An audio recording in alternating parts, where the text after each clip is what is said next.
I know there are many probably brewing instruction videos on YouTube.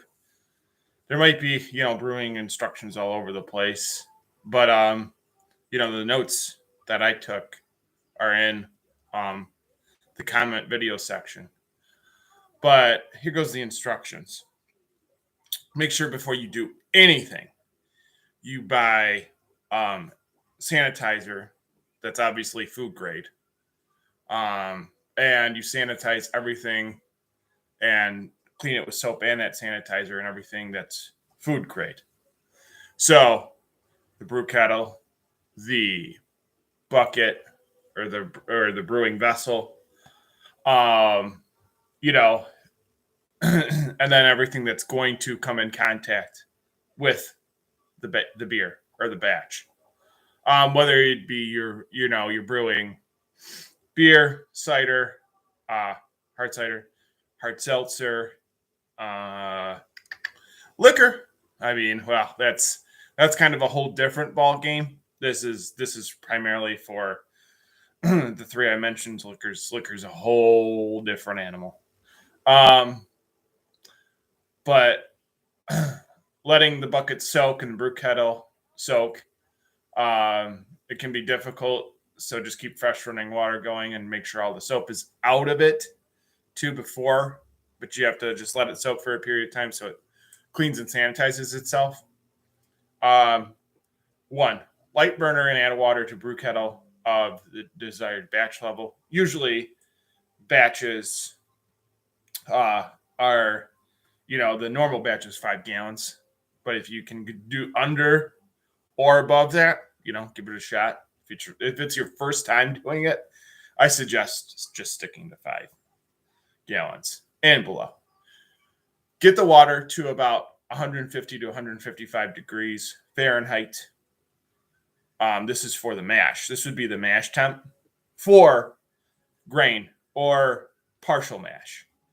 But we're just going off a malt extract with these instructions. Number 3, add malt extract and stir as it comes out. It has the same consistency as honey. Now, with grains involved, you obviously kind of want to add the malt extract first and then submerge the grains for the mash so that all meshes together. If your malt extract is unhopped, make sure you have the hops to follow a hop schedule, or if it is already hopped, you're good. Because hops are the natural antibacterial, so that's pretty crucial. It also adds, culls the sweetness of the grains of the malts, and the malt extract, because nobody wants to drink a beer that's going to taste like, I guess you could say, a Coca-Cola or a Pepsi. It's gonna be pretty. Ooh, it's a lot of sweetness. Um, and with this, you obviously add the grains. Well, you take away the grains and then follow the hop schedule, in which you would be brewing in, as now that's the boil stage. But we'll get to that point. Number 5, depending on the batch size, really anything under 3 gallons can go for about 45 minutes, as the temperatures previously mentioned. Either, if you're just working on malt extract, or, partial mash or full mash, you'll be able to just ride that out. 45 minutes is pretty much what I found a good target. Anything over 3 gallons, 60 to 90 minutes, it's not a bad idea to let it ride out. Obviously, depends on the style of beer, too, because some beers are, for 5 gallons, all they need is 60 minutes for the mash.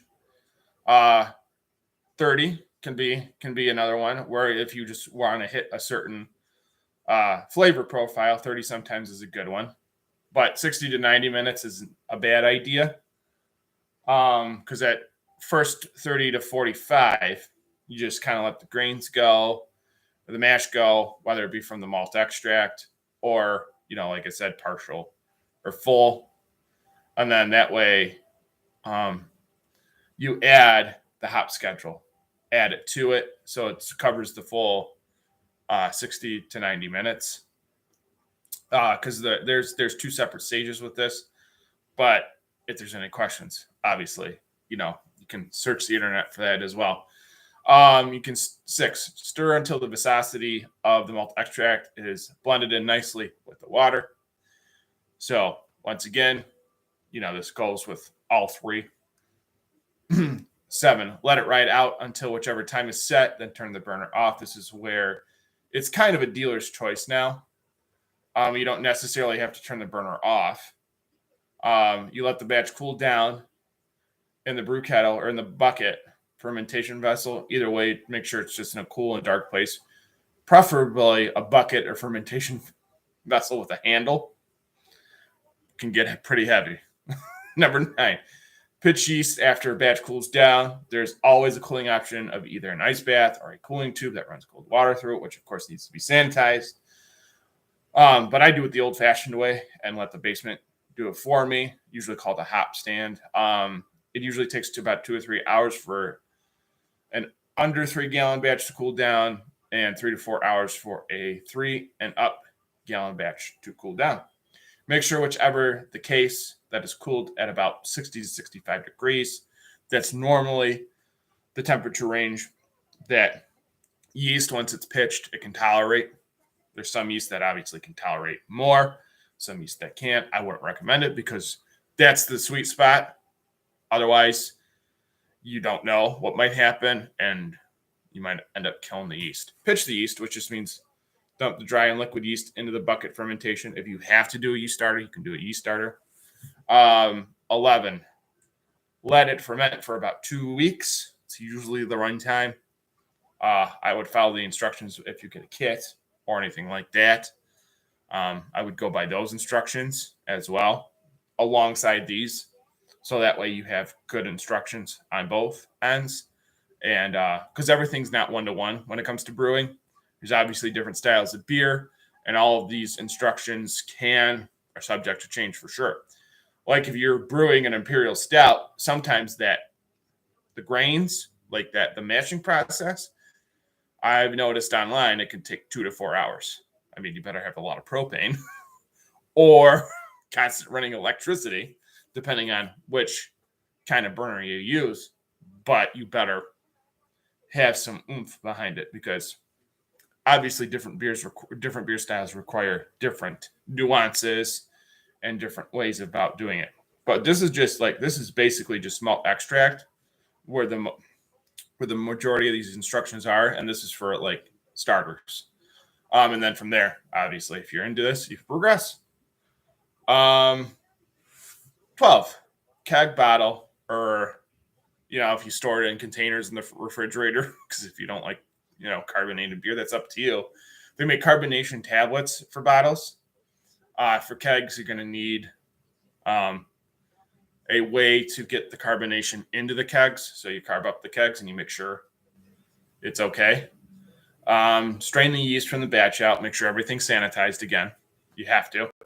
Let it bottle condition for a week and then enjoy a couple of beers. Yourselves, family, friends, whatever. Also, make sure you have a can opener and make sure the malt extract stays somewhere that is stored at about 70 degrees. You don't want to deal with frozen product because it'll be wasted. But that's just it. That's it in a nutshell. Best way I could kind of break this down. And that's for anybody who's interested in doing this. And I, made another video with just the various ingredients that were set out. And they were different kinds of ingredients. But yeah, that's about it. So take care.